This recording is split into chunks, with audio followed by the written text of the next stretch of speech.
बात करने के लिए मेरे साथ हैं एंजल कमोडिटीज के अनुज गुप्ता और हिम सिक्योरिटीज की आस्था जैन। अनुज, गुड मॉर्निंग। आज यूएस चुनाव है और इससे पहले सोना बिल्कुल एक रेंज में नजर आ रहा है, क्या करें आज इसमें? आगे तेजी आएगी या मंदी? Good morning Priyanka ji. अगर देखें तो जो इलेक्शन हो रहे हैं उसमें अगर क्लिंटन जीतती हैं तो कहीं ना कहीं एक नेगेटिव इम्पैक्ट गोल्ड में देखने को मिलेगा। और हमने देखा भी है जब से उनका जो आकलन है वो पॉजिटिव आता हुआ दिखाई दिया है, गोल्ड में एक सेलिंग आती हुई देखी है और गोल्ड का भाव $1300 से टूटकर करीबन $1280 के आसपास यहाँ पर आता हुआ दिखाई दिया है। तो मुझे लगता है कि एक नेगेटिव प्रेशर गोल्ड में देखने को मिल सकता है।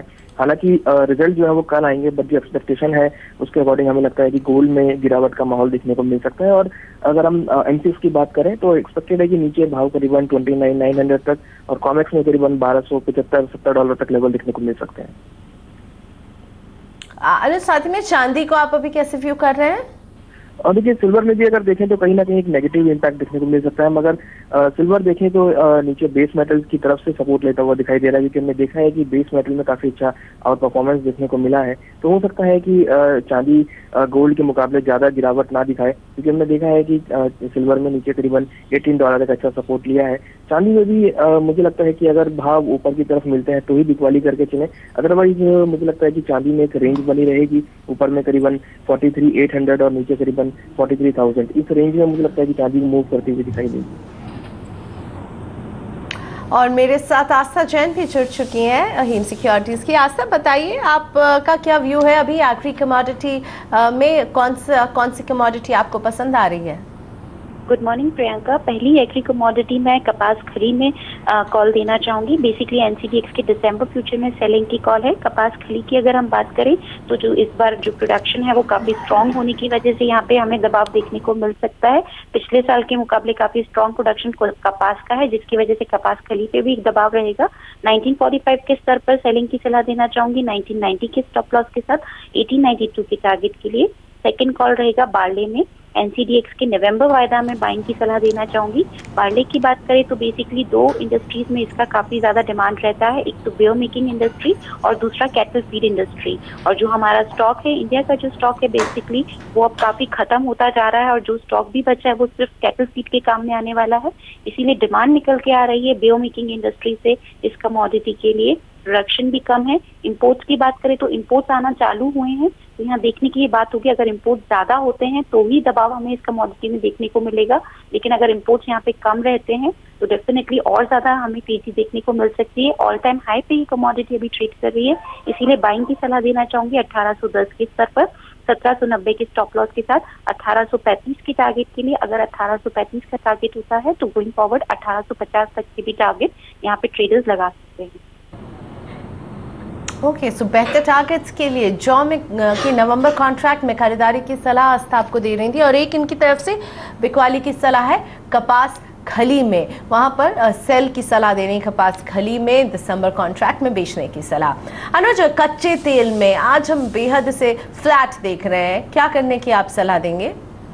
क्रूड में हमने देखा था लास्ट वीक भाव करीबन नीचे $44 तक आए थे, और हमने देखा है कि जो यूएस में इलेक्शन है उसमें जो पॉजिटिव आउटकम एक्सपेक्ट कर रहे हैं क्लिंटन का, तो हो सकता है कि वो एक पॉजिटिव सेंस में लिया जा सकता है, क्योंकि उनका जो व्यू है वो पूरे इंडस्ट्री से पॉजिटिव है। तो एक डिमांड फैक्टर जो है वो मुझे लगता है कि यहाँ देखने को मिल सकता है। तो कहीं ना कहीं इंडस्ट्रीज को लेकर वो काफी ऑप्टिमिस्टिक है। तो मुझे लगता है कि क्रूड जो है वो एक अपसाइड मोमेंटम में आता हुआ दिखाई दिया। हमने देखा भी पिछले 2 दिनों में काफी अच्छी रैली क्रूड में देखने को मिली है। तो मुझे लगता है कि अब शॉर्ट टर्म में क्रूड में तेजी का माहौल रहेगा। हालांकि इलेक्शन के रिजल्ट्स के बाद जो उनकी पॉलिसीज है उस पर काफी निर्भर करेगा, बट सेंटिमेंटल अगर देखें तो मुझे लगता है कि क्रूड के अंदर एक बाइंग साइड में ट्रेड लिया जा सकता है फॉर नेक्स्ट 2 डेज।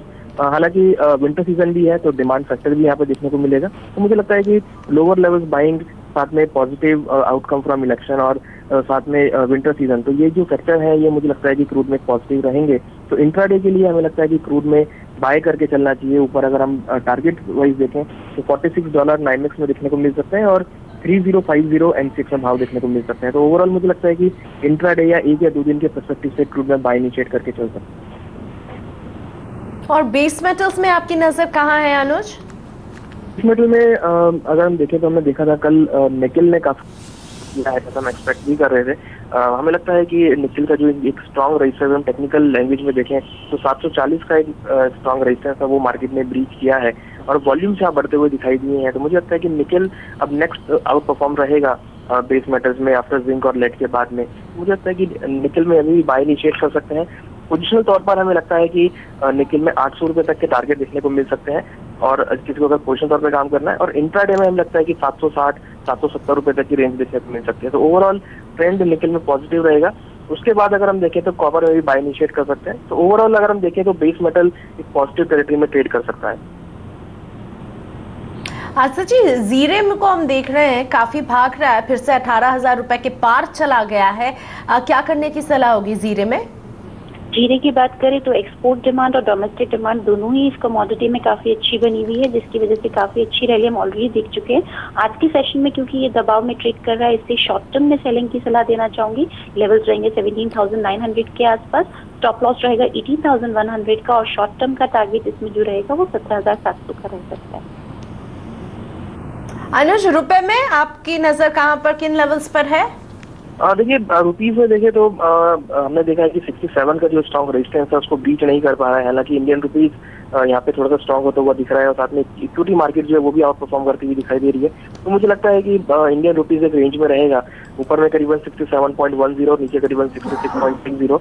मुझे लगता है कि ओवरऑल ये रेंज रहेगी, मगर जैसा कि अपनी इकोनॉमी परफॉर्म कर रही है तो हो सकता है कि यहाँ पर इंडियन रुपीज और स्ट्रॉन्ग होकर ट्रेड हो सकता है। तो इसमें हमारा सेल कॉल रहेगा करीबन 66.95 के अराउंड बिकवाली करके चले, नीचे टारगेट करीबन 66.75 तक देखने को मिल सकता है। शुक्रिया आप दोनों का। अनुज गुप्ता और आस्था जैन हमारे साथ बने हुए थे। कमोडिटी बाजार के खुलते ही आपको बता रहे थे किन लेवल्स पर रखिए नजर। वैसे दिन भर कमोडिटी बाजार का ताजा अपडेट हम देते रहेंगे। फिलहाल सौदा आपका में लेते हैं छोटा सा ब्रेक और ब्रेक के बाद जोरदार कमाई का तत्काल ट्रेड आइडिया। साथ ही विवेक गुप्ता जुड़ने वाले हमारे साथ, उनसे समझेंगे निफ्टी के टेक्निकल चार्ट पैटर्न्स को।